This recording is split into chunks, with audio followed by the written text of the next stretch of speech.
been into sneakers pretty much my whole life. I'd never always had the crazy collection like I'm developing now.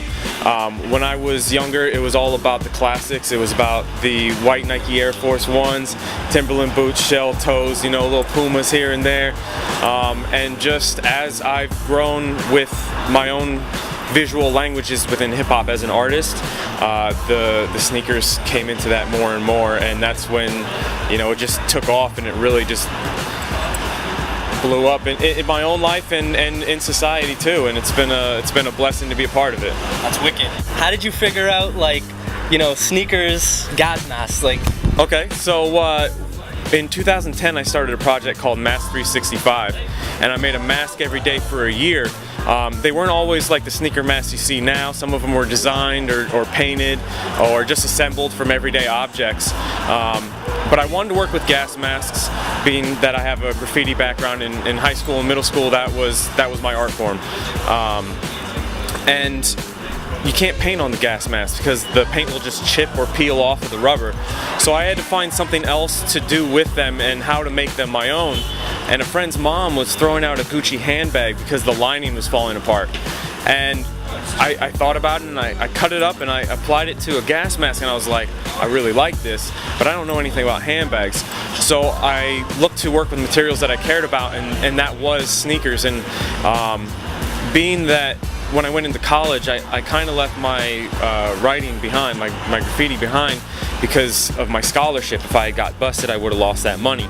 So I had to find new visual languages within hip-hop, and when it dawned on me, it was like, sneakers are that language. It's like, what do we carry around with us every day? You know, an artist had a hand in these, and for outside the sneaker world, the masks really begin to explain that the sneakers themselves are art and an identity, but within the community we have a whole nother understanding of these masks and what they mean, whether they're Jordans or LeBrons or Nike Dunks. So do you have a favorite shoe?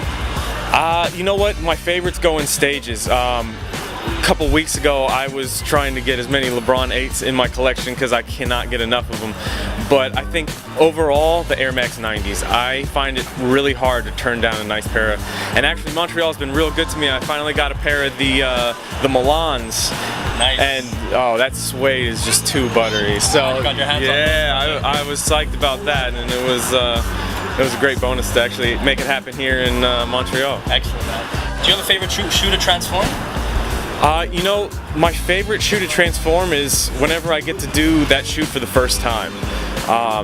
Every time I work with, well, I never work with the same exact shoe, right? Every piece is a one of one, so I'll never do the Cement 4s twice, but I will be working on the Thunder 4s, and I've done the Fire Red 4s, and every time I do, I try to do something entirely new with it.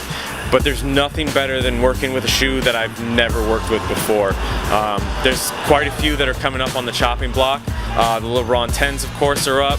I got some Hyperposits on the way, and eventually I'll get to my favorite, the Air Max 90s. You know, that's a personal project most likely, so it gets slight delays making masks for the collectors. So. Of course, I'm looking forward to that one for Appreciate sure. that. So do any of your masks have like a story or inspiration behind them that's kind of sentimental to you personally? Sure. You know, the inspirations for each mask come in a very organic way. You know, once I have the shoe deconstructed, I look at the pieces of the shoe and figure out just how I want them to come together. For example, the GMP 6 mask, that one ended up having a kind of inspiration from an anime that I'm really fond of called Appleseed. So if you look at the GMP 6 mask and you know Appleseed, you'll see some Briorius influences in there. Probably a strange reference for some, but if you don't know it, check it out. It's pretty dope. Respect, man. So I've heard you talk about consciousness, the conscious mind, and materialism within the hip-hop community. Could you maybe expand on that a little more? Sure, absolutely. You know, it's not even just within the hip-hop community, but materialism is something that plagues society as a whole, and it's not something that you can be so, it's not a black or gray matter, you know what I'm saying? These are things that are material possessions, and something that we need to let go of and not be so tied to. And within the sneaker community, I think a lot of that has to do with wearing your shoes. You know what I mean?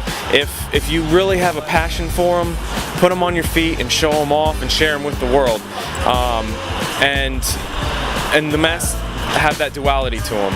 They are an object of desire when I'm done making them. They are something that is coveted, like a material good. But the gas mask really speaks to the bigger issues that are facing us, and something that we have to be conscious of and pay attention to, as well as paying attention to our kicks. You know, it can't all be Jordan 3s and you know, the new retros to release, but appreciate that. It's got to be about that, and we also have to be aware of the things that are going on in the world that we need to do our best to change through our own positive actions and awareness. Respect, man. That answer really blew my mind. Appreciate that, man. I like to see another facet to you as not just an artist, but a human being. You know, that's really dope. Absolutely, appreciate that. So I have to ask, of course, like, what are your impressions of Montreal so far? Oh man, it's a beautiful city. The first thing I noticed was really the architecture. Just being a visual guy, I was just blown away, and seeing some of the street art out here.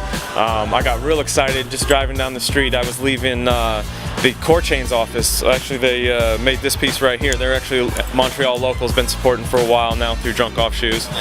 But on the way back from his office, I passed by a 123 Clan mural, and I almost lost my mind. I've been a big fan for a while, and hoping to link up with them while I'm out here. The art scene is awesome, and a lot of great people. We were actually at the Terrace Bon Secours last night. That was a great vibe, a lot of good music, and just good people having a good time. That's what I like to see. Well, I thank you very much for your time, man. Much No problem. appreciated.